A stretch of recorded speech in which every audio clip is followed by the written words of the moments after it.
6 hopes for Breath of the Wild 2.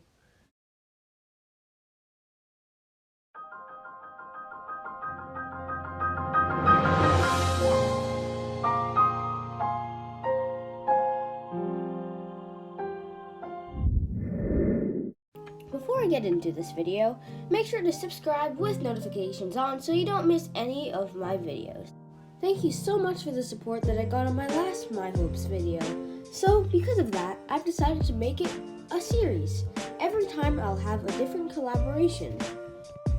There will be one major collaboration in this video and one hope from a subscriber. The major collaboration will be Simply Zelda. Welcome to the channel. Link to his channel will be in the description down below. Subscribe to him while you're at it. And the subscriber will be a secret.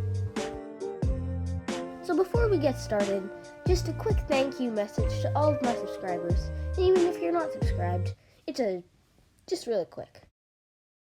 I just want to say a quick message. Thanks so much for all the subscribers I've been getting lately. It means honestly the world to me. I hit 71 subs just a few days ago, and like a year ago I was only at 1 subscriber. And if you've been subscribed for a year or just subscribed yesterday, you don't know how much it means to me. Thanks so much, all of you. Thanks a lot, Mayday374. Without him, I wouldn't have an idea on this video. Also, speaking of Mayday374, if our documentary isn't already out by the time of posting this video, make sure to check it out when it comes out, or if it is already out, make sure to go check it out.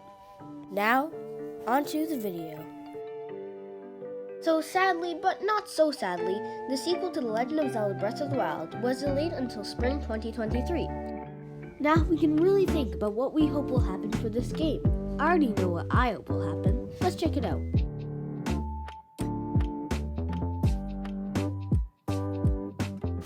I'm sure that many of us remember the From the Ground Up quest. It was by far one of the best quests in the game. Most fans remember it. So what if there were multiple of them, except just different titles, so we can rebuild villages across Hyrule? And maybe there could be some use to these quests, like we could have our own homes in it. I like the Hatita village home, but personally I would have much rather have a home in a different town, like Kakariko Village or even Rito Village. It'd be nice to build yourself your own house in a village that you helped build.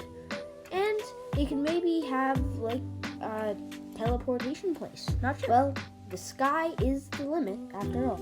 I think this is an especially good idea because so many fans loved the first one, and I can make 10 more villages of like Terrytown if I wanted. I really liked the experience meeting new NPCs, the conclusion was amazing, and personally I think building new villages could help me interact with the people of Hyrule. Now let's move on to Solvers. He has only played the game once, but still he has a very interesting hope. Kinda. So, go subscribe to him if you like Fortnite and memes. Alright, let's move on to him.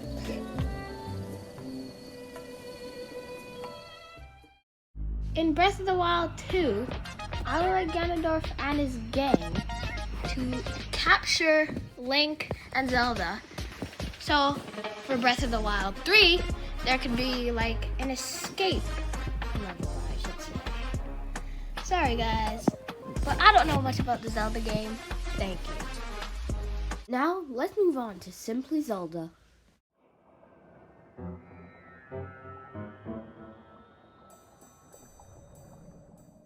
Breath of the Wild did many things very well, but dungeons weren't necessarily one of them.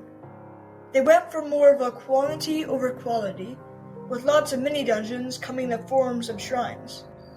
Then there were of course the divine beasts, which were an interesting concept but got repetitive after a while. So in Breath of the Wild 2, many fans are hoping for the return of real dungeons. Dungeons that have different and unique themes. Dungeons with creative puzzles. But overall, dungeons with real boss fights. As for where we could see them, they could be under Hyrule Castle, in Lake Hylia, or just about anywhere else.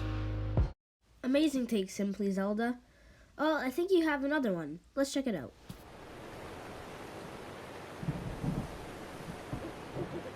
With the huge emphasis on survival in Breath of the Wild, it was very surprising that crafting wasn't a part of the game.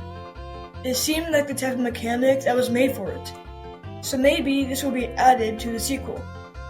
All they will need to do is add crafting tables around the world, as they did cooking pots, and make a plethora of different materials that can be found across Hyrule.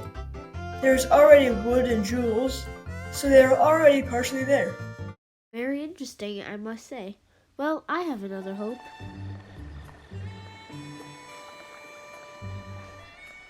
The sequel to The Legend of Zelda Breath of the Wild was delayed until spring 2023. And why is that time period so specific? Well, it's the exact same time frame that The Legend of Zelda Breath of the Wild was released in. It only makes sense that the game releases during that time period. I really hope it comes out during this time frame, because honestly I think it's the perfect time frame for it to come out. It could sell like hotcakes. Sadly, it's only a hope, but I really think this could really work. Alright, for the last hope of the video, take it away, Simply Zelda. One of the main worries for Breath of the Wild 2 is if the world will still be interesting to visit a second time. And a great way to do that would be to add underwater exploration. In Breath of the Wild, there were tons of rivers, lakes, and of course, the ocean. But overall, there wasn't much you could do in them. There was the uncommon battle chest you could find with Magnesis, but the rewards weren't interesting enough to satisfy the community. So a great way to do this would be to add underwater exploration. Let the player put on a pair of fins and dive down into the deep depths of Hyrule, even if it's only allowed in certain areas. Well, that concludes our video. Thanks so much to Simply Zelda. The other video of this collaboration will be on his channel. Go check it out. Link will be in the description and the comments. Also, make sure to check out me and May's 374's documentary. It was 5 months in the making, so you know it'll be really good. Well, I will be replying to as many comments as I can. Well, mostly every comment. Thanks a ton for watching through this entire video, if you did. Alright, October out.